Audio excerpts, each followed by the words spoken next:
La última iglesia de Olimpia. Un fanon o fanfic de Warhammer 40.000. Este fue un encargo que nos hizo un caballero llamado Daniel Paz, al que le estamos sumamente agradecidos. Su redacción fue realizada por los miembros del Templo de Hermópolis. Lo que verán a continuación es el relato ejecutado. Esperemos entonces que les guste. Ex Sanctum estaba silente como la cripta, que también lo era.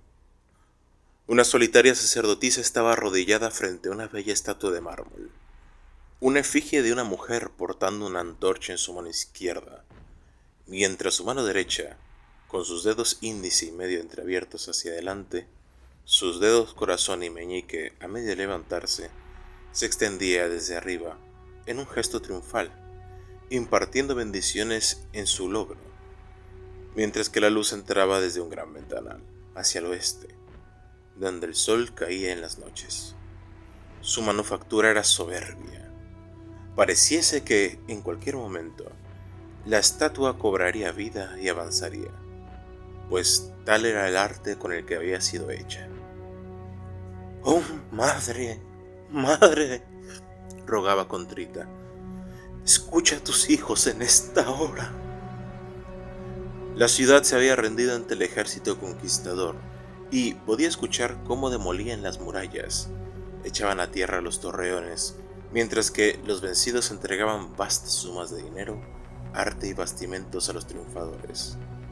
Entre los colapsos de edificios, los viajes de los carromatos y otras cosas horripilantes, se podía escuchar el llanto de su gente, que eran alaridos de dolor por los muertos, por la derrota, por la humillación que se encuentra en la caída y, en realidad, por la incertidumbre.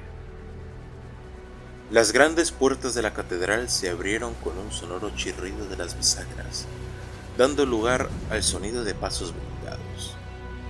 La sacerdotisa había oído esto y, en un gesto inconsciente, se había plegado aún más en su posición, casi fetal, frente a la madre. Lágrimas empezaron a correr por su rostro, pues sabía que el día terrible había llegado. Unos pasos, sin embargo, eran más pesados que otros. Había oído historias de aquel titán, un ser casi divino, tanto en estatura como en intelecto, pero él mismo no podía estar más privado de divinidad en todo su ser.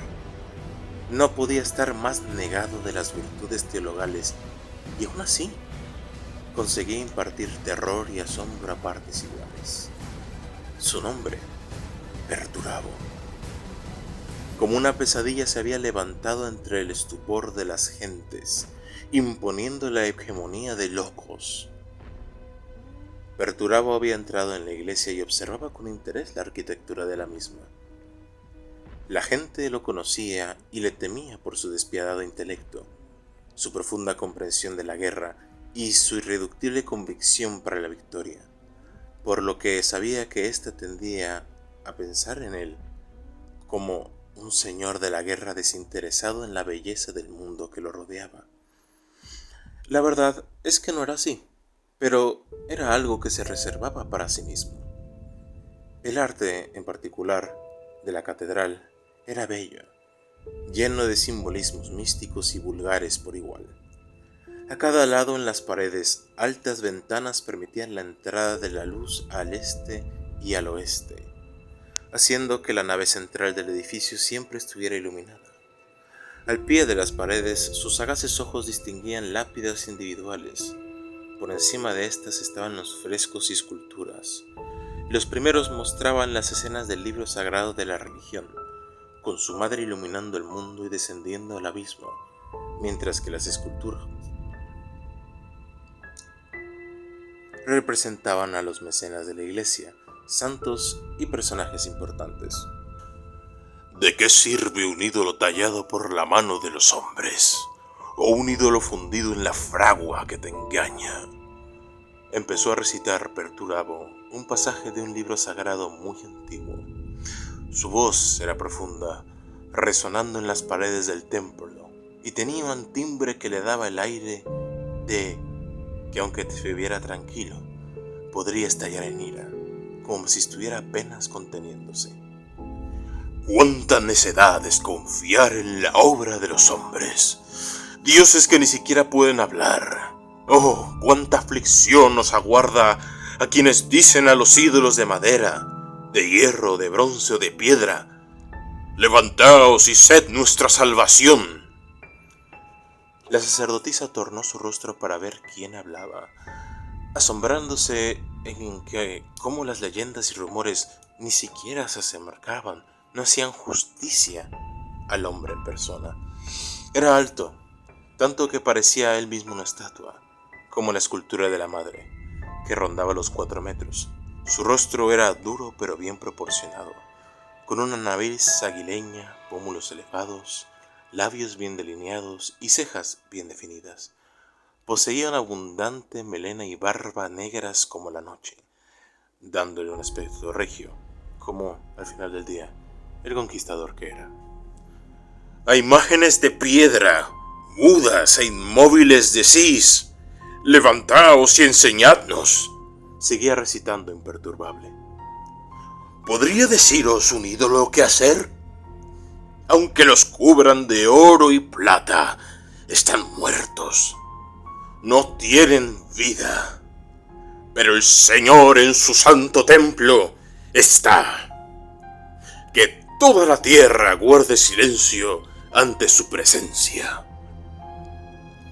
Y como si él fuera el Señor, el mundo pareció guardar silencio. Salgan, ordenó a sus escoltas tras un momento de silencio. He de hablar con la sabia antes de que acabe el día. Su séquito obedeció saliendo de la catedral, sus pasos resonando como si fueran truenos y el chillido de la puerta menor siendo tan ensordecedor como un llanto. Perturabo miraba a la sabia, sacerdotisa de la Madre de la Verdad, el cielo y el abismo. A sus ojos era más bien una mujer menuda, de cabello plateado, atractiva pese a la edad, ojos púrpuras y arrugas que, lejos de disminuir su belleza, la realzaban. Entonces pensó para sí, era cierto lo que se decía del sabio sacerdocio. Sus hombres, sabios, eran feos, mientras que sus sabias, mujeres, eran hermosas. ¿Por qué?, preguntó la sabia con voz temblorosa, quebrada por el llanto. ¿Por qué has ordenado la clausura de todos los centros de culto? ¿Por qué has prohibido sus prácticas? Un velo fino de seda cubría su rostro, echado debajo de una capucha de color púrpura tirio, con un reborde de hilo de oro. Su túnica seguía el patrón de colores, pero tenía pequeñas piezas de plata pulida que reflejaban la luz, dándole a ella un aspecto etéreo, sublime. ¿Cuál es tu nombre?, preguntó Perturabo, señor de la guerra de Logos, con una voz firme, en un tono de orden a la vencida sacerdotisa. Nikal, ese es mi nombre, respondió la sabia. Siéntate. La sacerdotisa, derrotada, se sentó en una de las bancas. El ruido de antaño se oía distante, apagado, como si entre ella y la fuente hubiese puesto una gran tela que amortiguase la fuerza de los ruidos. No pudo evitar entonces que la presencia de este caudillo era avasallante. Cuando alzó el rostro, esperando ver la estatua, se encontró con su mirada. Sus ojos, sin embargo, eran lo más impresionante de él. Sus iris grises casi pareciera que fueran espejos de plata, reflejando el alma de la sabia. Un escalofrío recorrió el cuerpo de Nikal, temiendo entonces por su vida. Ante ella se erguía el tirano, con su mirada fría, calculadora. La estudiaba mientras ella se descorría el velo, concediendo su final derrota. Perturabo notó entonces. Vestía una armadura de placas, barroca en estilo artístico, contrario a la reputación espartana que tenía. Si bien no tenía detalles de oro, plata o incrustaciones de gema, era más bien de una belleza utilitaria, en una palabra, efectiva.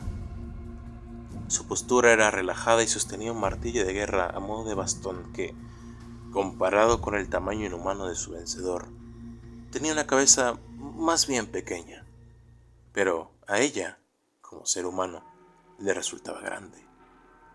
En la cabeza estaba grabado el emblema de Kevathos, la máscara de hierro del verdugo de Olimpia. Lo he decidido por la virtud del vencedor. La fuerza otorga el derecho. Su voz era firme, como si la respuesta no fuera más que una conclusión lógica para él. Para Nikal fue difícil llegar a la conclusión de que, en efecto, era así. Ah, vanidad de vanidades. Todo es vanidad, murmuró el adagio con amargura. Debes evacuar el templo. Dentro de poco vendrán los porteadores a llevarse lo valioso. Y los obreros entonces, una vez terminada la labor de los primeros, empezarán la renovación para convertirlo en algo mucho más grande, de más valor. ¿Acaso en tu corazón no hay lugar para Dios, la Madre? Perturabo cerró sus puños sobre la base del mango del martillo. ¿Dios?, preguntó en un tono lento, amenazante. Dios ha muerto. Dios sigue muerto. Y nosotros lo hemos matado. ¿Cómo podríamos reconfortarnos, los asesinos de todos los asesinos? El más santo y el más poderoso que el mundo haya poseído se ha desangrado bajo nuestros cuchillos.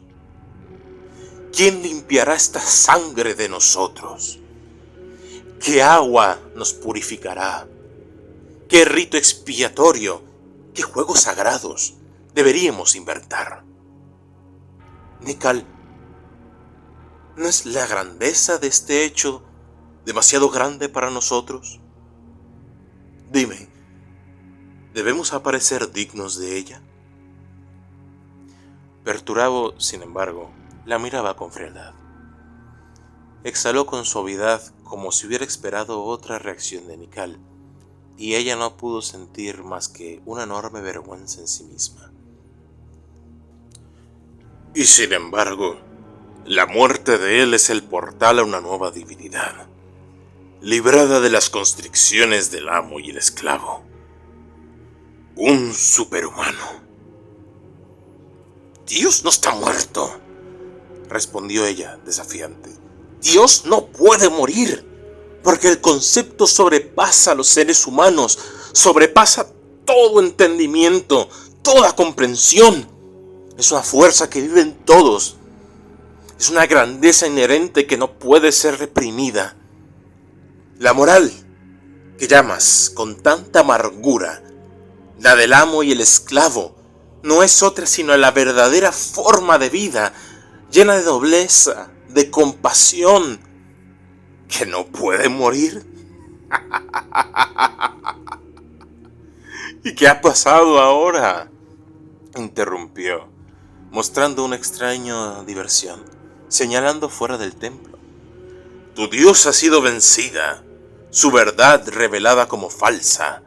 No es menos esclava que tú, y aún más esclava ella, porque no ha abierto su boca para decir, yo soy.